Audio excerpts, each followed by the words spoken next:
100% effective upang mabaliw at sunod-sunuran ang taong minamahal mo. Hello mga guys, kumusta kayo? Panibagong araw, panibagong video na naman tayo, and sa araw na ito ay isa na namang video ang aking ituturo sa inyo na simpleng gabay o simpleng pamamaraan na makakatulong sa atin. At bago ang lahat, gusto ko lang mag-disclaimer sa mga taong hindi naniniwala at hindi gusto ang mga kagaya nitong video.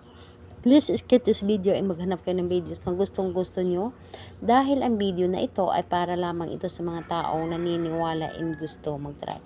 Sa lahat po ng mga nagko-comment ito sa aking video dito sa loob ng aking channel, mag-ingat sa lahat ng mga nagre-reply sa inyo na dinadala kayo sa kanilang WhatsApp and Imo app upang makaiwas po tayo sa scam.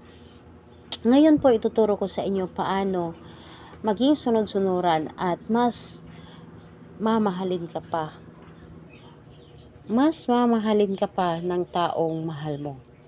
Ito ay pwedeng gawin sa parehas ang kasarian, babae ito babae and lalaki ito lalaki. And syempre sa ating babae at lalaki na magpartner. And pwede mo itong gawin kahit na kayo ay magkalapit at magka-LDR sa isa't isa.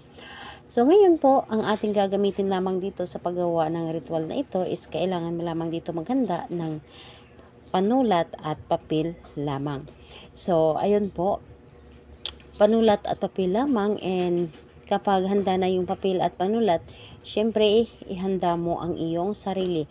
Lagi ko po itong sinasabi na kapag gagawa ka ng isang ritual, dapat po ay hindi ka nagdududa at buo ang iyong loob sa paggawa, paniniwala po. And ayun po na para bang hinihila ka na gawin mo ito. So, ayun, kapag handa na, ang pwedeng mo na itong simulan.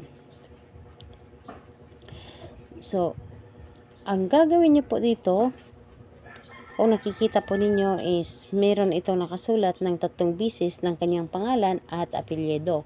So, kailangan totoong pangalan po niya ang inyong isulat. Totoong pangalan niya ang isulat mo dito.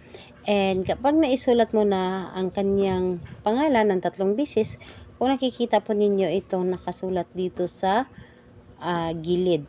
So, sulatan ninyo sa gilid. Dapat po ay hindi maiangat ang inyong panulat sa pagkasulat dito. Ang isulat nyo dito is mamahalin mo ako ng paulit-ulit lamang or love me.